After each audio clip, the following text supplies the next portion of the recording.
infection, immediate and gas damage. These are the immediate complications. And early complications মধ্যে হয় fracture, blister, plaster sore, pressure sore, nerve encampment, myositis, ligament injury, tendon injury, joint stiffness, elbow dislocation. And late complications, linear union, malunion, non-union, ACL, muscle contraction, joint instability, and osteoarthritis. আপনি তা তোমাদের না জানলেও চলবে।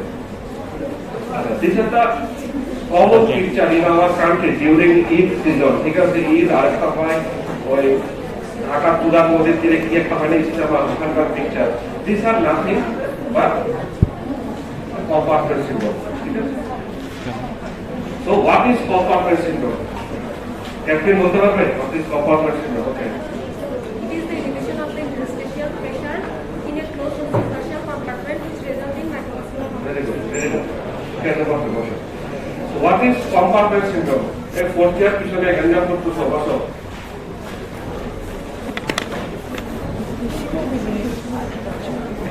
Compartment syndrome important কিন্তু fifth year অবশ্যই পরীক্ষাতে অবস্থার কয়েকজনকে জিজ্ঞেস করতে বলতে পারেনি। So what is compartment syndrome?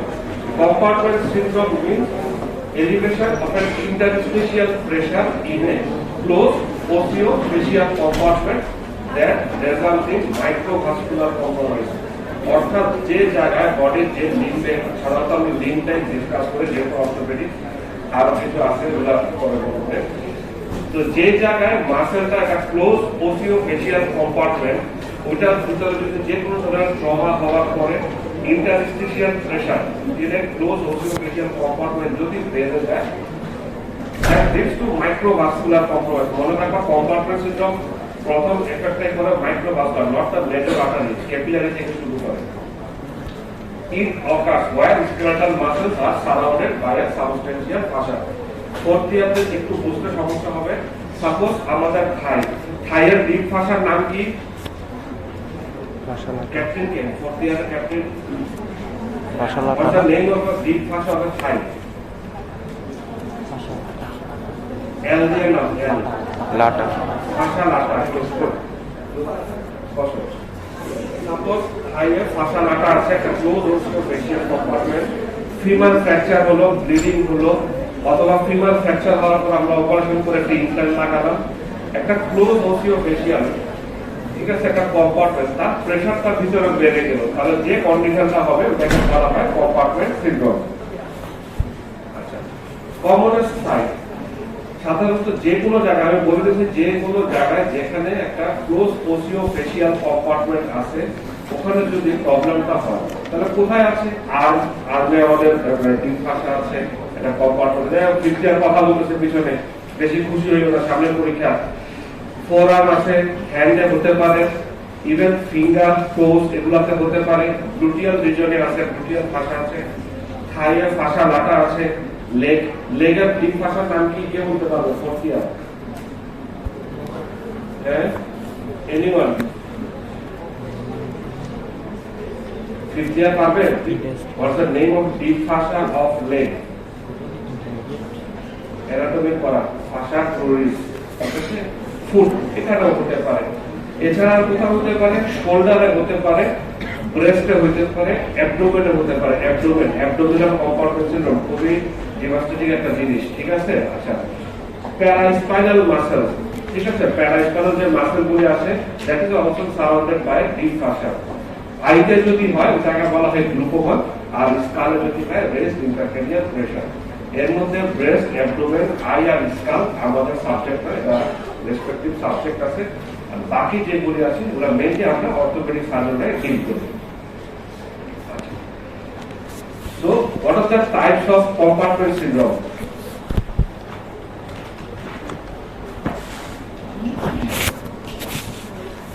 Type হচ্ছে acute compartment syndrome. Acute means acute immediate হয়ে গেছে একিউট। আরেকটা হতে পারে ক্রনিক কম্পার্টমেন্ট সিনড্রোম যেটা আরেকটা নাম হচ্ছে ক্রনিক এক্সারশনাল কম্পার্টমেন্ট সিনড্রোম। ঠিক আছে, ফিফথ ইয়ার ঠিক আছে।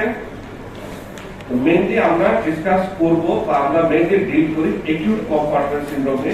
ক্রনিকটা খুবই কম পাই, প্রাইভেটে তাহলে খুবই কম পাই, কোথায় পাই সেটাও বলবো। বাট মেইনলি আমরা ডিসকাস করব বা আমরা যেটা ডিল করি ওয়ার্ডে বা আমাদের কমন প্র্যাকটিসে acute compartment syndrome. Acute means acute immediate হয়ে গেছে, আর ক্রনিক হচ্ছে লং আর গ্রাজুয়াল বাড়তে বাড়তে বাড়তে যেটা হয় সেটাকে বলা হয় chronic or chronic exertional compartment syndrome. Types of compartment syndrome. So where to say compartment syndrome? কখন আমরা compartment syndrome বলবো? Normally resting tissue interstitial pressure হচ্ছে 0 to 5 মিলিমিটার মার্কারি, ঠিক আছে? Differential pressure, that is the delta P, delta pressure বলা হয়। Difference between the diastolic pressure and compartment pressure less than 30 millimeter of mercury by considered as compartment syndrome, ঠিক আছে? 5th ইয়ারে যে কোনো একজন ভলান্টিয়ার তারা জিনিসটা এক্সপ্লেন করতে পারবা, জিনিসটা কি? যে কোনো একজন ভলান্টিয়ার, ক্যাপ্টেন তুমি চয়েস করে দাও কে বলবে, তারা একজনকে সিলেক্ট করে দাও, যাকে বেশি পছন্দ করো তুমি। তাড়াতাড়ি তাড়াতাড়ি, সময় কম। ওকে, আচ্ছা বলো জিনিসটার মানিটা কি, আমাকে তো সহজ ভাবে বলো।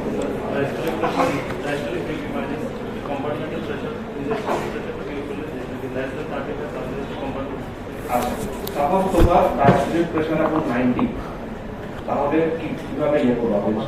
সাপোজ তোমার হলো তোমার ডায়াস্টোলিক ব্লাড প্রেসার হলো 90 মিলিমিটার মার্কারি, তোমাকে যদি কম্পার্টমেন্ট সিনড্রোম ডেভেলপ করতে হয় কত মিলিমিটার করতে হবে? 60 আচ্ছা, 4th ইয়ার তোমরা মনে রাখো নরমাল টিস্যু ইন্টারস্টিশিয়াল প্রেসার হচ্ছে 0 to 5 মিলিমিটার অফ মার্কারি। তো এতক্ষণ ধরে বলতেছিলাম রাইজ অফ ইন্টারস্টিশিয়াল প্রেসার, ঠিক আছে?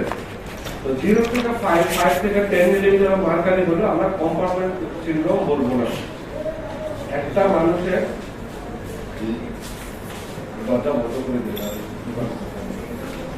একটা মানুষের normal diastolic blood pressure minus tissue interstitial pressure difference যদি লেস দেন 30 মিলিমিটার হয়, শুধুমাত্র তখনই কম্পার্টমেন্ট সিনড্রোমটা ডেভেলপ করবে। অর্থাৎ একটা মানুষের নরমাল ডায়াস্টোলিক ব্লাড প্রেসার হচ্ছে 80 মিলিমিটার অফ মার্কারি, তাহলে তার যে কোনো ট্রমার পরে ওই লিম্ব বা ওই এরিয়া ইন্টারস্টিশিয়াল প্রেসার মিনিমাম 50 হইতে হবে তার কম্পার্টমেন্ট সিনড্রোম ডেভেলপ করার জন্য। জিনিসটা বুঝাতে পারছি? Pressure difference diastolic blood pressure minus tissue interstitial pressure, যেটাকে বলা হয় delta P or delta pressure difference যদি less than 30 millimetre of mercury হয়, শুধুমাত্র তখনই কম্পার্টমেন্ট সিনড্রোম ডেভেলপ করবে, ঠিক আছে? এটা বলতে পারো যে 0 to 5 মিলিমিটার মার্কারি যদি 10 মিলিমিটার হয়, 15 মিলিমিটার, 20 মিলিমিটার হলো কম্পার্টমেন্ট সিনড্রোম হবে না। ওর ডায়াস্টোলিক ব্লাড প্রেসার এবং ডেল্টা পি প্রেসার যদি less than 30 millimetre of mercury হয়, শুধুমাত্র তখনই তার কম্পার্টমেন্ট সিনড্রোম ডেভেলপ করবে। 4th ইয়ারটা একটু ক্লামজি রাখতে পারে, কোশ্চেন থাকলে পরে জিজ্ঞেস করবা, সেটা সমস্যা নেই, ঠিক আছে? তাহলে 5th ইয়ার জিনিসটা মনে রাখবা অবশ্যই। What are the causes of compartment syndrome? According to Watson, decrease in compartment size, যে কোনো কারণে যদি compartment সাইজটা কমে যায়, কোথায় হতে পারে? Closure of the fascial defect, trauma হলো, অপারেশন হলো, যে কোনো জায়গায় অ্যাবডোমেনে হতে পারে, ব্রেস্টে হতে পারে, লিম্বের যে কোনো জায়গায় অপারেশনের পরে আমরা যদি খুব টাইট করে ওটা ক্লোজ করি, একদম মাসল খুব টাইট করে দিলাম, ডিপ ফাশা খুব টাইট করে সেলাই করলাম, তাহলে কম্পার্টমেন্ট প্রেসার অর্থাৎ কম্পার্টমেন্ট সাইজটা কমে গেল। টাইট ড্রেসিং, খুব টাইট করে ড্রেসিং করলাম আমরা, প্লাস্টার দিলাম, ব্যান্ডেজ দিলাম ইত্যাদি, তাহলেও হতে পারে। লোকালাইজড এক্সটার্নাল প্রেসার, বাইরের থেকে যদি কোনো এক্সটার্নাল প্রেসার পড়ে, সাধারণত আর্থকুয়েকের পরে বিল্ডিং যখন কলাপস হয়, বিল্ডিং এর নিচে চাপা পড়ে থাকে, হাত পাওয়ার কিছু চাপা পড়ে থাকে, এক্সটার্নাল যে প্রেসার, ওই প্রেসারের কারণে কম্পার্টমেন্ট সাইজটা কমে যেতে পারে। কম্পার্টমেন্ট সাইজ কমে গেলে তার কম্পার্টমেন্ট সিনড্রোম ডেভেলপ করতে পারে। অথবা রোড ট্রাফিক অ্যাক্সিডেন্ট হলো, গাড়ির নিচে চাপা পড়লো, হয়তো মানুষটা বেঁচে আছে কিন্তু তার একটা এফেক্টেড পার্ট, একটা লিম্ব হতে পারে বা যে কোনো জায়গা গাড়িটার নিচে চাপা পড়ে আছে, অর্থাৎ লোকালাইজড এক্সটার্নাল প্রেসার হতে পারে, ঠিক আছে? Decrease in compartment size. এখন ধরো তোমাদের পুরো গ্যালারি সবাইকে যদি আমি পাশের ছোট ক্লাসটার মধ্যে ঢুকাই, কম্পার্টমেন্ট সাইজ তোমরা কন্টেন্ট ঠিক আছো কিন্তু কম্পার্টমেন্ট রুমের সাইজটা ছোট হয়ে গেল, তাহলে কম্পার্টমেন্ট সিনড্রোম হতে পারে। ইনক্রিজ ইন কম্পার্টমেন্ট কন্টেন্ট, কম্পার্টমেন্টের সাইজ ঠিক আছে কিন্তু ভিতরের কন্টেন্টটা বেড়ে যেতে পারে। কখন হতে পারে? ব্লিডিং, ট্রমা হলো, ফ্র্যাকচার হলো, ডিসলোকেশন হলো বা যে কোনো কারণে ভিতরে ব্লিডিং ডিসঅর্ডার হতে পারে, রাপচার এনিউরিজম হতে পারে, ব্লাড ভেসেল রাপচার হতে পারে, তারপরে টিউমার হতে পারে ভিতরে, ঠিক আছে। মেটাল ইমপ্ল্যান্ট, আমরা অপারেশন করে অনেক বড় সাইজের নাট বল্টু লাগাই দিলাম, ইমপ্ল্যান্ট লাগাই দিলাম, ঠিক আছে, তাহলে হতে পারে। মাসেল হাইপারট্রফি, যে কোনো কারণে যদি মাসেল হাইপারট্রফি হয়, সাধারণত যদি মাসেলে কোনো টিউমার হয় অথবা জিম করা, যারা এক্সারসাইজ করে মাসেল যখন বাল্ক আস্তে আস্তে বাড়তে থাকে, তাদের হতে পারে মাসেল হাইপারট্রফি। অর্থাৎ কম্পার্টমেন্ট সাইজ ঠিক আছে কিন্তু কন্টেন্ট বেড়ে গেল। বেড়ে গেল 4th ইয়ার, সাপোজ গেস্ট হিসেবে আমাদের কাছে সামিল ইউন আসলো, ঠিক আছে। এখন ওকে দেখার জন্য মোটামুটি আমাদের এখানে অথরিটি যারা আছে, ওরা আসবে, প্রিন্সিপাল আসবে, ভাইস প্রিন্সিপাল আসবে, কর্মচারী যারা আছে, ওরা স্থানীয় নেতা মন্ত্রী ওরা আসবে। কম্পার্টমেন্ট রুমের সাইজ ঠিক আছে কিন্তু ওকে দেখার জন্য কন্টেন্ট বেড়ে গেল, ঠিক আছে। ঠিক আছে, stop talking. Increase in capillary permeability, কোনো কারণে যদি ক্যাপিলারি পারমিয়াবিলিটি বেড়ে গেল, অর্থাৎ কন্টেন্টও ঠিক আছে, কম্পার্টমেন্ট সাইজও ঠিক আছে, কিন্তু ক্যাপিলারি পারমিয়াবিলিটি বেড়ে গেল। কিসে কিসে হতে পারে? বার্ন, ট্রমা, এক্সেসিভ এক্সারসাইজ করলো, আইভি ইনফিউশন দিল কিন্তু আইভিটা এক্সট্রাভেসেশন, ব্লাড ভেসেলে না যে বাইরে চলে গেল, ভেনাস অবস্ট্রাকশন ইত্যাদি কারণে কম্পার্টমেন্ট সিনড্রোম হতে পারে, ঠিক আছে। তো আমরা মেইনলি ডিল করি যেটা ট্রমার পরে ব্লিডিং হয়, ওখান থেকে হতে পারে। আরেকটা হচ্ছে টাইট, মানে সেলাই করার সময় টাইট করে ওল্ড ক্লোজিং করি, ফাঁসার উইকেটটা টাইট করে করি, আর হচ্ছে টাইট ড্রেসিং, ব্যান্ডেজ, প্লাস্টার ইত্যাদি কারণে হতে পারে। So these are the hobby for most of the boys.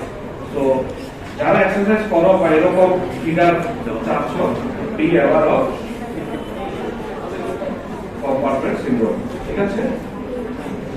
তোমাদের হেলথ ব্যাচের অনুসর্গ জিম টিম বলে, ওটা কয়েকবার বলছি কম্পার্টমেন্ট সিনড্রোম হবে। So fracture of the arm or leg can give rise to severe ischemia. আচ্ছা, মেইন প্যাথোলজিটা কি হয় এখানে?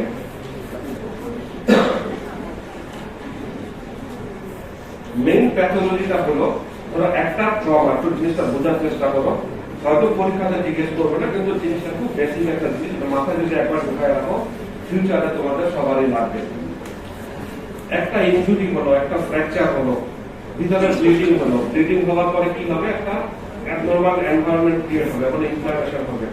ইনফ্লামেশন হলে কিছু ইনফ্লামেটরি সেলস আসবে, লিউকোসাইট ওরা আসবে, কিছু মারামারি হবে, ওখানে ইনফ্লামেটরি মেডিয়েট। এই বিদ্যার পিছনে কি করছে মেয়েটা, গল্প বলে বাইরে।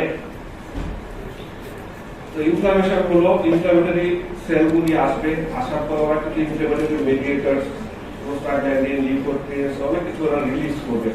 এমনি তো তার কম্পার্টমেন্টটা আছে, ব্লিডিং হলো, অলরেডি কন্টেন্ট বাড়লো, আবার কিছু ইনফ্লামেশন হলো, ইনফ্লামেটরি সেল আসলো, আবার কিছু কন্টেন্ট বাড়লো, ওরা কিছু ইনফ্লামেটরি মেডিয়েটরস রিলিজ করলো, রিলিজ করার পরে কি হবে? আরো কন্টেন্টটা বেড়ে গেল, আবার কিছু ইনফ্লামেশন হবে। আলটিমেটলি কি হবে? যখন কন্টেন্টটা বাড়তে থাকে, গ্রাজুয়ালি ক্যাপিলারি, প্রথমে শুরু হয় ক্যাপিলারি থেকে কিন্তু জিনিসটা শুরু হয়, ঠিক আছে। একটা ইসকেমিক কন্ডিশন এনভায়রনমেন্ট ক্রিয়েট হলো, ইসকেমিয়া।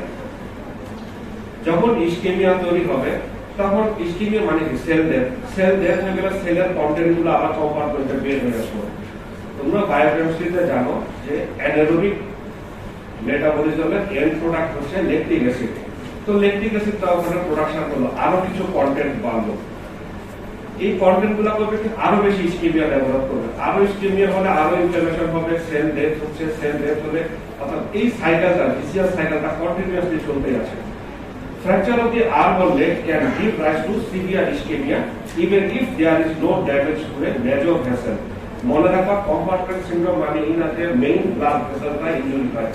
কম্পার্টমেন্ট সিনড্রোমে কোনো ব্লাড ভেসেল ইনজুরি হয় না, but due to increase in the compartment content or decrease in the size of the compartment তোমার ইসকেমিয়াটা হয়, যেটা শুরু হয় মেইনলি ক্যাপিলারি থেকে, কারণ ক্যাপিলারিটা একদম নরম থাকে, মেজর ভেসেলগুলোকে অনেক ঠিক এবং মোটা থেকে সহজে কম্প্রেস করতে পারে না। তো গ্রাজুয়ালি তোমার ক্যাপিলারি থেকে এফেক্টটা শুরু হয়, যখন কন্টেন্ট বাড়তে বাড়তে যখন প্রেশার খুব সিভিয়ার হয়, একদম সবার শেষে মেইন আর্টারিটা অবস্ট্রাকশন হয়। Bleeding, edema, inflammation or infection যেটাই হোক, may increase the pressure within one of the osseofacial compartments. There is reduced capillary flow, which result in muscle ischemia, further edema, still greater pressure, and yet more profound ischemia. So, this cycle continuously চলতেছে। Vicious cycle that ends after 12 hours or less. সাধারণত 12 hours পর্যন্ত persist করে। In necrosis of the nerve and muscle within the compartment. যখন এটা চলতে থাকে, nerve এবং muscle যেগুলো আছে এটা ড্যামেজ হয়ে যায়। নার্ভ ক্যান রিজেনারেট, নার্ভের যদি মাইলিন শিটটা থাকে, ইট ক্যান রিজেনারেট, কিন্তু মাসেল এটা হচ্ছে non dividing cell, once damage it will replace by an inelastic fibrous tissue. ঠিক আছে, প্যাথোলজির পড়া এটা। Nerve is capable to regenerate, এটা বলছি যে মাইলিন শিটটা ঠিক থাকে, নার্ভ রিজেনারেট করে ফেলে, নার্ভ ড্যামেজ বা ইনজুরি যেটাই হোক, ইমিডিয়েট কম্পার্টমেন্ট সিনড্রোমে it can regenerate, but muscle works infarction, muscle যদি একবার ড্যামেজ হয় ইনফার্কশনের কারণে বা ট্রমার কারণে যদি একবার ড্যামেজ হয়, can never recover and is replaced by inelastic fibrous tissue. সাধারণত এটা হাতে বেশি হয়, আমাদের রেডিয়াস আলনার ফ্র্যাকচার বা সুপ্রাকন্ডালার ফ্র্যাকচারের পরে গভর্নমেন্ট ইসকেমিক কন্ট্রাকচার, অ্যানাটমিকে আশা করি স্পষ্ট, কিছুটা হাতটা আঙ্গুলগুলা কন্ট্রাক্টেড হয়ে যায়, একদম সবগুলা মাসেল অ্যাট্রফি হয়ে যায়, ইসকেমিক কন্ট্রাকচার, হাতের পজিশনটা থাকে অনেক পিচা দেয় মানুষ। নিচের ছবিটা একদম লাস্টের ছবিটা হচ্ছে সিভিয়ার ফর্ম গভর্নমেন্ট ইসকেমিক কন্ট্রাকচার। এখানে দেখা যাচ্ছে মাসেল যদি হোয়াইটটা হচ্ছে ড্যামেজ মাসেল, মাইল্ড, আর একটু যদি বেশি হয় মডারেট, সিভিয়ার টাইপ যদি ফোরআর্ম মাসেল ইনভলভ করে due to compartment syndrome, it will result in গভর্নমেন্ট ইসকেমিক কন্ট্রাকচার। ঠিক আছে, এটা হচ্ছে প্যাথোলজি টাইপ মেইন যে ভিসিয়াস সাইকেল যেটা করতেছে। কেউ কেউ কথা বলছে ফোর্থিয়ার সাইড থেকে, যাদের কথা বলতে ইচ্ছা করবে বাইরে যে কথা বলবো, ভিতরে কারো যদি বোরিং লাগে বা খারাপ লাগে বা ওয়াশরুমে বা কোথাও যাওয়া লাগে যেতে পারবো, প্রবলেম ভালো লাগে। হাই রিস্ক ইনজুরিজ আর ফ্র্যাকচার অফ দি এলবো। কোন কোন ইনজুরিতে বেশি হয়? ফ্র্যাকচার অ্যারাউন্ড দ্য এলবো সবচেয়ে কমন আছে আমাদের দেশে, আমাদের দেশে সব দেশেও ফ্র্যাকচার অ্যারাউন্ড দ্য এলবো, সাধারণত বাচ্চাদের সুপ্রাকন্ডালার ফ্র্যাকচার। ঠিক আছে, অ্যাডাল্টদেরও অ্যারাউন্ড দ্য এলবো যে ফ্র্যাকচারগুলি হয় এগুলোতে হয়। সিভিয়ার সোয়েলিং হয়ে যেতে পারে, আলটিমেটলি কম্পার্টমেন্ট সিনড্রোম ডেভেলপ করতে পারে। Forearm bone fracture, radius ulnar fracture, proximal third of the tibia, এটা খুবই কমন, এটা আমরা খুবই পাই। Multiple fracture of the hand and feet, গাড়ির নিচে হাত ঢুকে গেল, মেশিনের ভিতরে মেশিনারি ইঞ্জুরি, হাত ঢুকে গেল, পায়ের উপর দিয়ে বাসের চাকা, আমাদের ওয়ার্ডে কিন্তু এখন একটা ভর্তি আছে, তার কম্পার্টমেন্ট সিনড্রোম ডেভেলপ করছিল, আমরা ব্রেজুয়াল ম্যানেজ করে আমরা সেটাকে উল্টা ক্লোজ করছিলাম। Crush injury, circumferential burn. Crush injury মানে হচ্ছে যে কোনো কিছু যে চাপা পড়ে ক্রাশ হয়ে যাওয়া, বিল্ডিং এর নিচে, ঠিক আছে, machinery injury, Lim.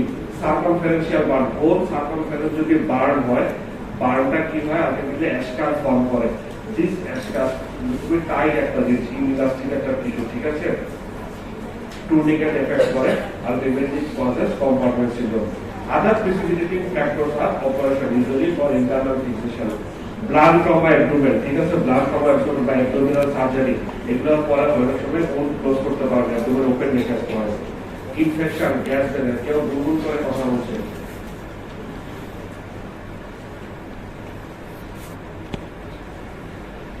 Clinical feature,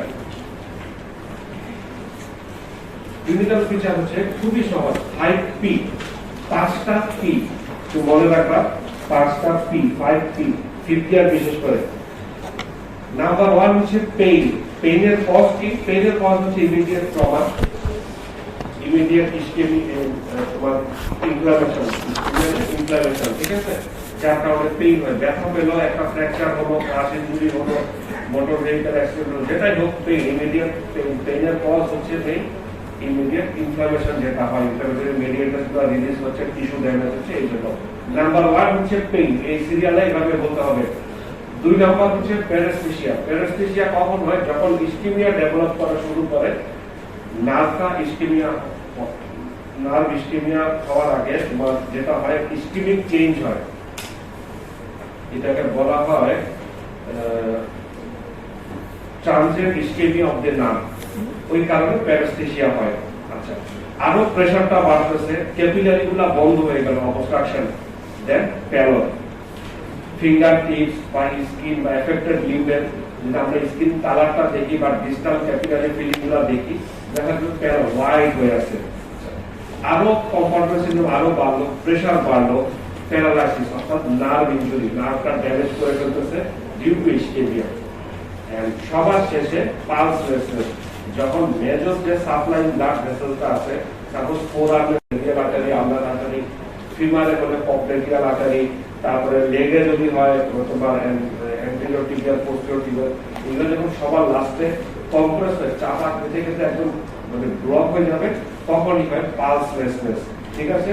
so 5P হচ্ছে এই সিরিয়ালে pain, paraesthesia, pallor, paralysis and pulse রেসনেস। মনে থাকবে পিকচার পরীক্ষাতে থেকে জিজ্ঞেস করছে 5P বলতে পারতেছে না কি জিনিস, তোমার পেইন বলতে এসে বলতে আছে। আচ্ছা, pain, paraesthesia, pallor, paralysis and pulselessness, picture বিশেষ করে মনে রাখবা। ওকে, সো দ্য 5P, ঠিক আছে?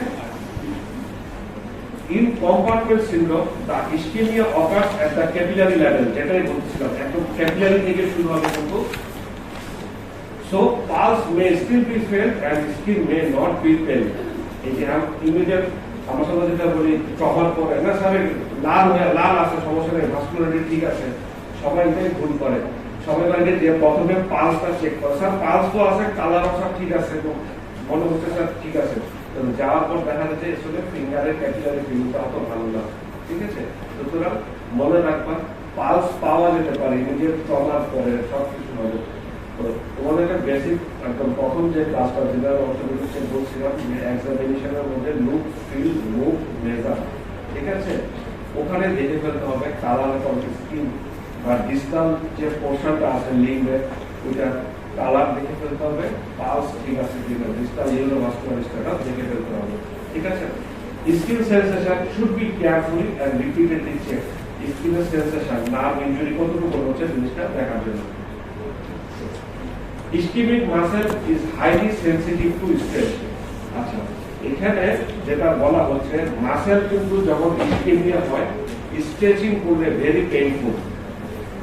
লিম্বের upper limb or lower limb, flexor গ্রুপটা হচ্ছে অলওয়েজ মোর সেনসিটিভ। ঠিক আছে? ফ্লেক্সর গ্রুপ এবং ফ্লেক্সর গ্রুপের মাসেলটাই সবার আগে এফেক্ট করে। তো আর্মের যদি হয়, ফ্লেক্সর গ্রুপের মাসেল হচ্ছে সামনের গুলা, বাইসেপস, ব্রাকিয়াস ইত্যাদি, তার পিছনের গুলো হচ্ছে এক্সটেনসর গ্রুপ। ফোর আর্মের সেম ফ্লেক্সর গ্রুপের মাসেল আছে, পিছনে এক্সটেনসর গ্রুপ। থাইয়ে উল্টা, থাইয়ে হচ্ছে সামনের গুলো এক্সটেনসর গ্রুপ, পিছনের গুলো ফ্লেক্সর গ্রুপ, লেগের একই রকম। So the flexor group of muscle more মানে বেশি তাড়াতাড়ি এফেক্ট হয় than those of the extensor group of muscle. এবং মাসেল যদি একবার ইসকেমিয়া হয়, ড্যামেজ হওয়া শুরু করে, খুব sensitive. If the limb is unduly painful, swollen or tense, the muscle which may be tender should be tested by stretching them. তা আমরা যেটা করি, ধরো ফোর আর্মে যদি কোনো আমরা সাসপেক্ট করি যে কম্পার্টমেন্ট সিনড্রোম আছে কিনা, ফোর আর্মের ফ্লেক্সর গ্রুপের মাসেলগুলোকে স্ট্রেচ করি। কিভাবে করি? জাস্ট হাতটাকে ধরে হাইপার এক্সটেনশন যদি করি, ফ্লেক্সর তোমরা নিজেরা ট্রাই করতে পারো। আমি যদি হাইপার এক্সটেনশন করি, ফ্লেক্সর গ্রুপের মাসেলগুলো খুব স্ট্রেচ হয়ে যায়। যদি এক্সক্রুশিয়েটিং পেইন হয়, অর্থাৎ দেওয়ার নর্মাল একটা যে কোনো ফ্র্যাকচারের মানুষ, তোমরা যখন রুগী দেখবা নিজেরা বুঝতে পারবা কতটুকু টলারেট করতে পারে। কিন্তু যখন কম্পার্টমেন্ট সিনড্রোম হয়, ধরার আগে সে চিৎকার চেঁচামেচি শুরু করে দিল, অর্থাৎ মোর সেনসিটিভ। সেম পায়ে যদি হয়, আমরা হাইপার ডসিফ্লেক্স করি, কাফ মাসেলস এন্ড আদার্স যেগুলো আছে স্ট্রেচ করার জন্য। থাইয়ে সেই হাইপার এক্সটেনশন অফ দ্য নি, তো নি সাধারণত 0 to 5 ডিগ্রি পর্যন্ত হাইপার এক্সটেনশন এর সাথে উপরে যাওয়া যায় না, ওটা ডিফিকাল্ট হয়ে যায় আমাদের পক্ষে। ঠিক আছে? তো ফ্লেক্সর গ্রুপ অফ মাসেলকে যদি হাইপার স্ট্রেচ করি আমরা, এক্সক্রুশিয়েটিং যদি পেইন হয়, তোমাদের 5P যে বলছিলাম শুধু পেইনটা শুধু পেইন না, এক্সক্রুশিয়েটিং পেইন, অস্বাভাবিক রকমের পেইন। ঠিক আছে? when the toes or fingers are passively hyperextended, there is increased pain in the calf or forearm.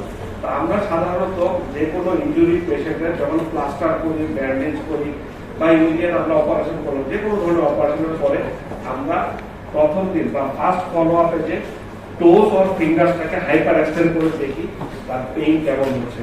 Pain যদি অস্বাভাবিক রকমের বেশি হয় আমাদের মাথায় রাখতে হবে তার ভিতরে নিশ্চয় কম্পার্টমেন্ট প্রেশারটা বাড়তেছে আস্তে আস্তে। ঠিক আছে, তো ওইদিকে খেলাধুলা করতেছে, মনে গল্প করতেছে।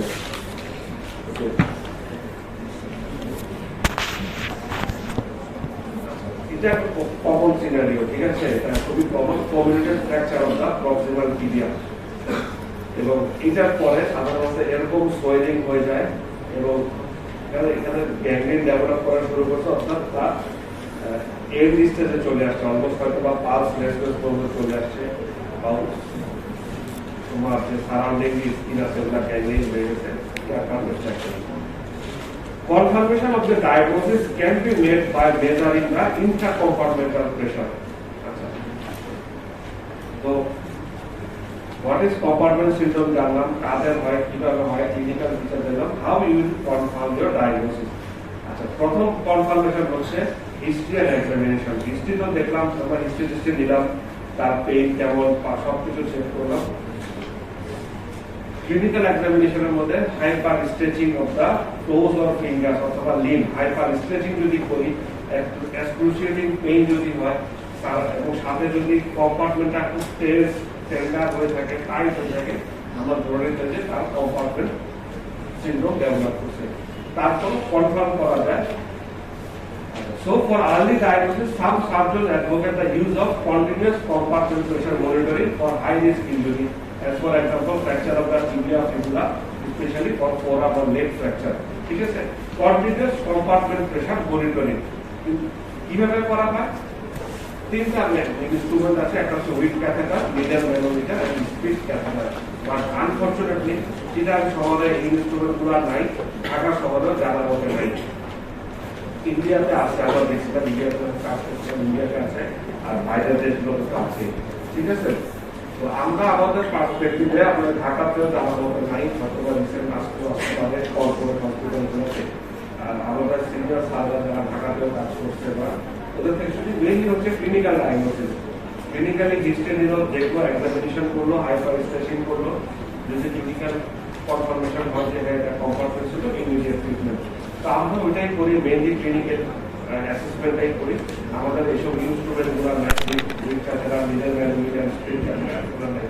এটা হচ্ছে একটা মিডল ম্যানোমিটার ইনস্ট্রুমেন্ট। ঠিক আছে, জাস্ট দিবে, দিনের প্রেশার কতটা শো করবে, এবং এই প্রেশারটা যদি ডায়াস্টোলিক ব্লাড প্রেশারের সঙ্গে লেস দ্যান 30 মিলিমিটার হয়, 100% কনফার্মেশন তার কম্পার্টমেন্ট সিনড্রোম আছে।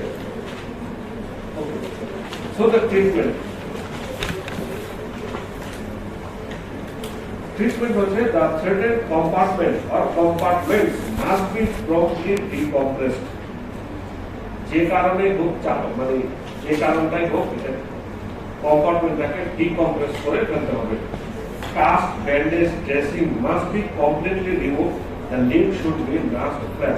অর্থাৎ অ্যাক্সিডেন্ট হয়ে আসলো বা যেটা হয়ে আসলো, যদি কোনো ব্যান্ডেজ থাকে, প্লাস্টার থাকে, যে কোনো ধরনের ব্যান্ডেজ, আমার কাছে করে কি তিনটা বাঁশের পচে দিয়ে কাপড় দিয়ে টাইট করে বেঁধে নিয়ে আসে। তারপরে হয় পাতা, পান পাতা দিয়ে আরো কি পাতার মধ্যে করে, গরুর গোবর দেয়। ঠিক আছে, একটা রুগী পাইছিলাম কই মাছের রক্ত দিয়ে পাতা ভিজে তারপর ড্রেসিং করছিল। ঠিক আছে, তারপর আরেকটা রুগী পাইছিলাম, তাকে বলছিল মহিষের গোবর লাগবে, ওই বাচ্চারা 2 দিন ঘুরে মহিষের গোবর জোগাড় করে আসে। তো যাই থাকবে লিম্বের মধ্যে, যদি কোনো ব্যান্ডেজ, প্লাস্টার, ড্রেসিং যেটাই থাকুক, ওয়েদার সে ডাক্তার দিয়ে অ্যাপ্লাই করুক অথবা নন মেডিকেল যাকে দিয়ে করুক, ইমিডিয়েট সব ড্রেসিং ওপেন করে ফেলতে হবে। Must be completely remove and limb should be nursed flat, অর্থাৎ লিম্বটাকে ফ্ল্যাট রাখতে হবে। কেন ফ্ল্যাট রাখতে হবে কে বলতে পারবে? হ্যাঁ বলো, প্র্যাকটিস বলো।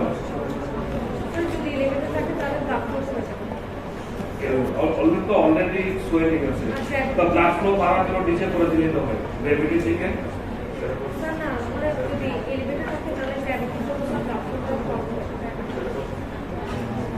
গ্র্যাভিটির জন্য কম হবে, তাহলে লিম্বটাকে নিচের দিকে ঝুলাই দিলে তো আরো ভালো না, গ্র্যাভিটির জন্য সার্কুলেশন পাবে। হ্যাঁ, আচ্ছা বসো। এটা হচ্ছে একটা কমন মানে লিস্ট প্র্যাকটিস, এটা আসলে আমরা মুখস্থ হিসেবে করি সবাই, যে ইনজুরি হয়ে আসলো পাটা বা লিম্বটাকে বালিশের উচ্চা করে দিল বা এলিভেট করে দিল। আচ্ছা, যদি কম্পার্টমেন্ট সিনড্রোম সাসপেক্ট করা হয়, লিম্বটা অলওয়েজ হার্ট লেভেলে, যে লেভেলে হার্ট আছে ওই লেভেলে রাখতে হবে। তো বলতে পারো ভিতরে তো ফুলা আছে, আপনাদেরকে উঁচা করে দিই, উঁচা করে দিলে তার অ্যাগেন্স্ট গ্রেভিটি সার্কুলেশন দেখতে পারবে না, আরো স্টিমি হবে, আরো ইনজুরি হবে। তখন ভালো করে নিচের দিকে এবং তার গ্রেভিটি ঝুলাই দিই, আরো ইনজুরি হবে, আরো ফুলবে, যার কারণে অ্যাফেক্টেড লিম্বটা অলওয়েজ হার্ট লেভেলে ফ্ল্যাট রাখতে হবে। আচ্ছা, তোমরা ইনশাআল্লাহ হয়তো সামনে তাড়াতাড়ি ডাক্তার হয়ে যাবে। বলে রাখি, শুধু এখানে কাস্ট ব্যান্ডেজ ড্রেসিং তাও না, অনেক পেশেন্ট আমরা পাই ধরো অ্যাক্সিডেন্ট হয়ে আসলো, হাতে আংটি থাকে, চুড়ি থাকে, তারপরে হচ্ছে গলার লকেট থাকে, অনেকে পায়ে নুপুর করে, এরকম যদি কোনো অর্নামেন্টস থেকেও থাকে, তাবিজ করে, আমাদের দেশের তাবিজ বাচ্চাদেরকে তাবিজ লাগে, আমি কালো বসে দিয়ে এতগুলো তাবিজ ধরতে থাকে, বা যে কোনো রকমের অর্নামেন্টস বা বাইরের থেকে প্রেশার হবে, এরকম যদি কিছু থাকে অলওয়েজ রিমুভ করে ফেলতে হবে। ঠিক আছে?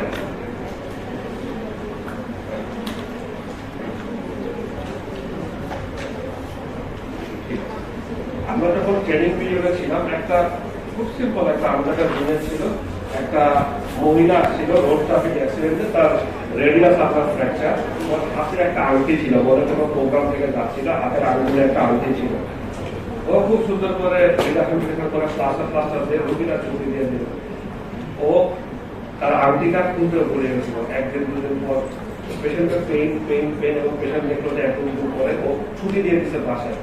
গ্রাজুয়ালি তার রিং ফিঙ্গারটা কালো হওয়া শুরু হয়ে গেছিল, অর্থাৎ গ্যাংগ্রিন ডেভেলপ করছে। কারণ হচ্ছে প্লাস্টার করছে, ভালো সবকিছুই করলো, কিন্তু ট্রমার কারণে এখানে একটা আংটি ছিল, একটা এক্সটার্নাল প্রেশার, ইডিমা হচ্ছে, ইডিমা হতে ইডিমা হলো, ইডিমা হওয়ার পরে আলটিমেটলি তার ডিজিটাল ভেসেলগুলো কম্পার্টমেন্ট সিনড্রোমের কারণে অবস্ট্রাকশন করে ক্রিস্টাল পাস।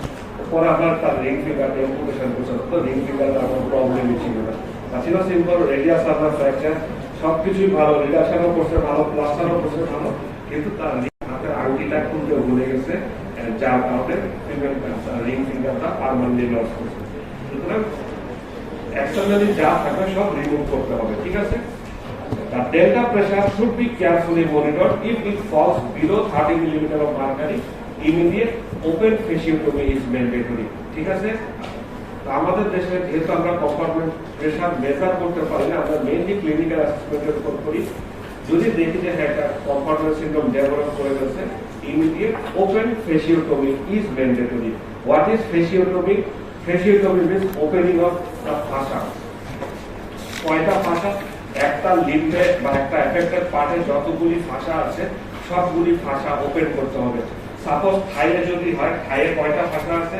ফাসা লাটা কম্পার্টমেন্ট কয়টা আছে?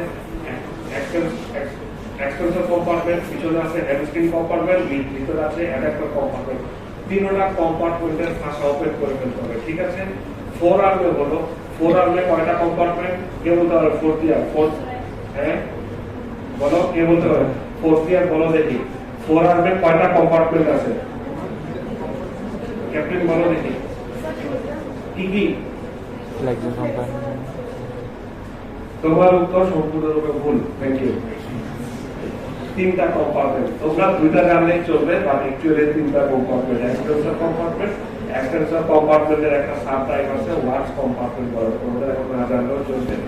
আর কম্পার্টমেন্ট আবার দুই রকম, ঠিক আছে? তোমার অ্যান্সার একদিকে ঠিক আছে।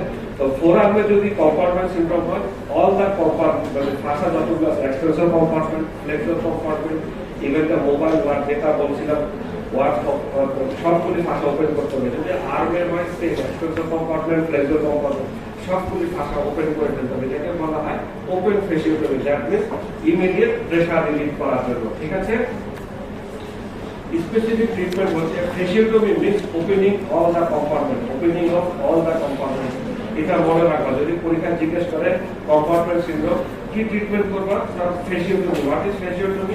ফেসিওটমি means opening of all the compartments of the limb or affected part.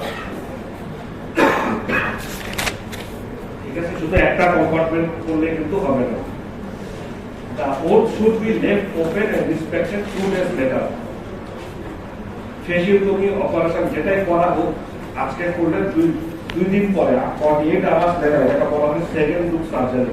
আবার চেক করতে হবে কোনো মাসেল টিস্যু কোনো ড্যামেজ নেক্রোসিস কিছু আছে কিনা। If there is muscle necrosis, debridement can be carried out. If the tissues are healthy, the wound can be sutured or skin grafted. ঠিক আছে? তো আমাদের ওয়ার্ডে একটা পেশেন্ট আছে, মেইন ওয়ার্ডে যাদের প্লেসমেন্ট দেখতে পারবা। ও আমাদের কাছে আসছিল, তার পায়ের উপর দিয়ে ট্রাকের চাকা চলে গেছিল, ফ্র্যাকচার আছে ভিতরে, বাট মেইনলি হচ্ছে আমাদের কাছে কম্পার্টমেন্ট সিনড্রোম। তো কম্পার্টমেন্ট সিনড্রোম অত সিভিয়ার হয় না, আমরা মেইনলি ক্লিনিক্যাল অ্যাসেসমেন্টে রাখছিলাম। তো নিউরোভাস্কুলার কোনো ইনজুরি হয়নি, তার জাস্ট কিছু মাসেল ড্যামেজ হয়ে ভিতরে পাস কম হওয়া শুরু হয়েছিল, যার কারণে আমরা একদিন পরে তার ফেসিওটমি করে দিয়েছিলাম। উল্টা ওপেন করে, উল্টো না মানে কম্পার্টমেন্টটা ওপেন করে ফেসিওটমি করে দিয়েছিলাম। 3 দিন 4 দিন আমরা ড্রেসিং করার পরে গত শনিবার আমরা স্কিন গ্রাফট করে দিয়েছি। হ্যাঁ, তো ফেসিওটমির পরে সেকেন্ড লুক সার্জারি করতে হয় 48 আওয়ার্স পরে। If there is muscle necrosis, development আরো ডেভেলপমেন্ট করতে হবে। If the tissues are healthy, the wound can be sutured or skin grafted. ঠিক আছে, এটা একটা পিকচার। কম্পার্টমেন্ট সিনড্রোম ট্রমা হলো, সাপোজ টিবিয়া ফিবুলা হয়তো ফ্র্যাকচার ছিল, হওয়ার পরে কম্পার্টমেন্ট সিনড্রোম ডেভেলপ হচ্ছে। এটা হচ্ছে ফেসিওটমি। ঠিক আছে, থ্রু অ্যান্ড থ্রু পুরা কম্পার্টমেন্ট যতগুলি কম্পার্টমেন্ট আছে লেগে যাতে একটা ভিউ দেখা যাচ্ছে, লেটার কম্পার্টমেন্টটা দেখা যাচ্ছে, পুরা কম্পার্টমেন্ট ওপেন করে ফেলতে হবে। ফেসিওটমি মানে এই আছে ছোট্ট একটু কেটে প্রেশারটা কমা যাবে তা না, পুরা কম্পার্টমেন্ট ওপেন না করলে কোনো লাভ হবে না। ঠিক আছে, এটা হচ্ছে সাম ইনসিশন মার্ক কিভাবে করতে হয় লেগে, যেহেতু লেগেরটাই বেশি কমন আমাদের দেশে। আচ্ছা, এটা হচ্ছে হাতের সুবিধা বড় একটা ক্লিয়ার না। ফোরআর্ম হচ্ছে ফেসিওটমি। ঠিক আছে, all the flexor compartment and extensor compartment, এমনকি হাতের dorsal palm of the hand, এগুলি ওপেন করে ফেলতে হবে, পুরো কম্পার্টমেন্ট ওপেন করে ফেলতে হবে।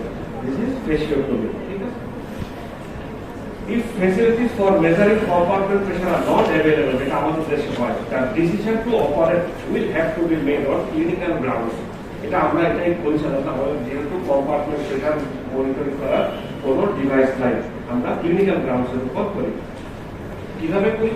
if 3 or more signs are present, the diagnosis is almost certain. এটা 2002 তে প্রফেসর কুলমার সেই ডেসক্রাইব করছে 5P এর মধ্যে যদি মিনিমাম 3টা P থাকে, মিনিমাম 3 or more 3, 4, 5 যদি কোনো P প্রেজেন্ট থাকে, সেক্ষেত্রে আমাদের মানে ইমিডিয়েট যা করার করতে হবে। If the clinical signs are soft, অর্থাৎ একটু ডাউটে আছে থেকে আসলে কম্পার্টমেন্ট সিনড্রোম হচ্ছে কি হচ্ছে না, হবে কি হবে না, the limb should be examined at 30 minutes interval, and if there is no improvement within 2 hours of the splitting the dressing, fashiontomy should be performed. আমরা সাধারণত দুইটা জিনিস করি, একটা হচ্ছে 5P এর মধ্যে কয়টা P আছে ওটা অ্যাসেস করার চেষ্টা করি, আর কিছুক্ষণ পর পর 30 মিনিট ইন্টারভ্যাল আমরা অ্যাসেস করি, কতক্ষণ 2 ঘন্টা পর্যন্ত। যদি দেখা যায় তার লিম্বের ইমপ্রুভমেন্ট হচ্ছে না, অর্থাৎ ক্যাপিলারি ফিলিং গেইন করতেছে না, প্যারো হয়ে আছে, পেইনও কমতেছে না, প্যারাস্থেসিয়া হচ্ছে, সেই ক্ষেত্রে আমরা ইমিডিয়েট ফেসিওটমি করে ফেলি। Muscle will be dead after 4 to 6 hours of total ischemia. There is no time to loss. যেটা বুঝলাম, মাসেল যদি একবার ইস্কেমিয়া ডেভেলপ করে ইনফার্ক্ট হয়, it will replace by inelastic fibrous.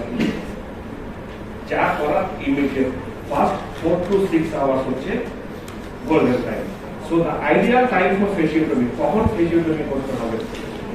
Best time মানে গোল্ডেন টাইম হচ্ছে প্রথম 8 ঘন্টা। ফার্স্ট 8 আওয়ার্সের মধ্যে যদি করা যায়, the result will be good. কিছুটা লস হতে পারে যেহেতু মাসেল 6 ঘন্টার ভিতরে ইস্কেমিয়া হয়ে যায়, বাট গোল্ডেন আওয়ার হচ্ছে ফার্স্ট 8 আওয়ার্স। ট্রমার পরে ইমিডিয়েট ফার্স্ট 8 আওয়ার্স হচ্ছে গোল্ডেন আওয়ার। 8 থেকে 10 ঘন্টা হয়ে গেলে ধরে রাখতে হবে তার কিছু মাসেল লস হয়ে গেছে। ঠিক আছে, এটা রিপ্লেস করা যাবে না। আর if it is more than 12 hours, permanent limb damage. Permanent limb ড্যামেজের মধ্যে কি হতে পারে? যদি একটা মেজর আর্টারি ব্লক হয়ে যায়, গ্যাংগ্রিন তো ডেফিনেটলি। মেজর আর্টারি যদি ব্লক না হয়, মাসেল তো ড্যামেজ হবে, নার্ভও damage. But nerve can regenerate, it will end up in walkway ischemic contracture for hand আর হচ্ছে ischaemic contracture for the lower limb. ঠিক আছে? So this is all about the compartment syndrome. Any question from any side? Fifth year তারা কোনো question করলে করো, তারপর 4th year করবে। কথা না কোশ্চেন করতে বসে কোনো কোশ্চেন নেই আমাদের।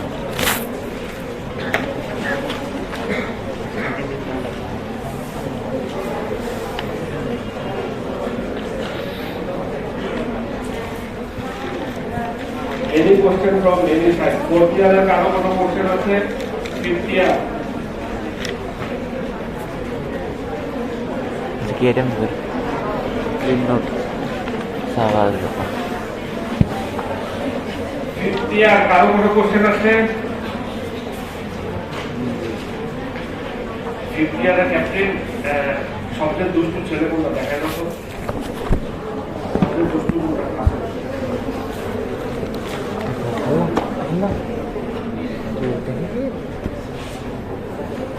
একটা আমরা সব ভালো, একটা তো আছে দুষ্টু। কোনটাকে পছন্দ করা যাবে? দেখাও কোনটা?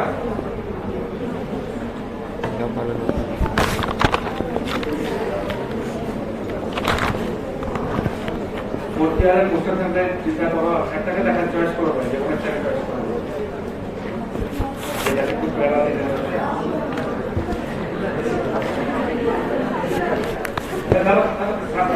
একটা ট্রিকি কোশ্চেন পারলে আমার সঙ্গে নাস্তা করবো এখন, ঠিক আছে? আর 4th ইয়ার পারলে রেডি করে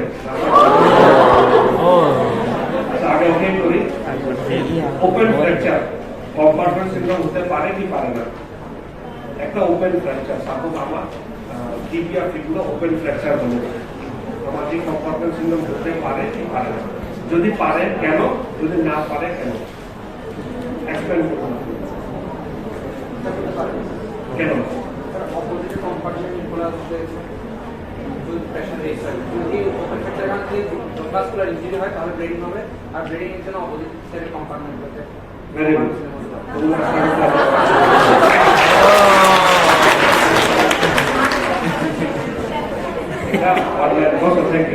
অনলাইন ক্লাসে বলে বলছিলাম সমস্যাটা আমাকে নাস্তা করতে আসলাম। ঠিক ও ঠিকই বলছে।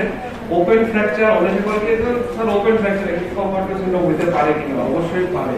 ওপেন ফ্র্যাকচার হয়ে সাপোজ একটা বা দুটা কম্পার্টমেন্ট ওপেন হতে পারে, কিন্তু আরেকটা কম্পার্টমেন্ট ইনটেক্ট যদি থেকে যায়, ওখানেও কম্পার্টমেন্ট সিনড্রোম ডেভেলপ করতে পারে। Thank you. আর তারা কোনো কোশ্চেন আছে?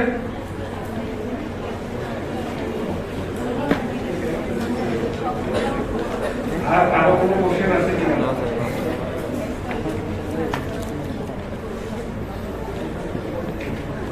ভাই 5th ইয়ার বুঝা গেছে সব? পরীক্ষা পারবে? না পারলে কিন্তু পরীক্ষা হলে মাইনে শুরু হবে। আমি দুটা ক্যাডার ঠিক করছি আমাদের ওয়ার্ড থেকে, যে পরীক্ষা হলে না পারলে ওরা দুটো মাইনে দেওয়ার জন্য কাম করবো।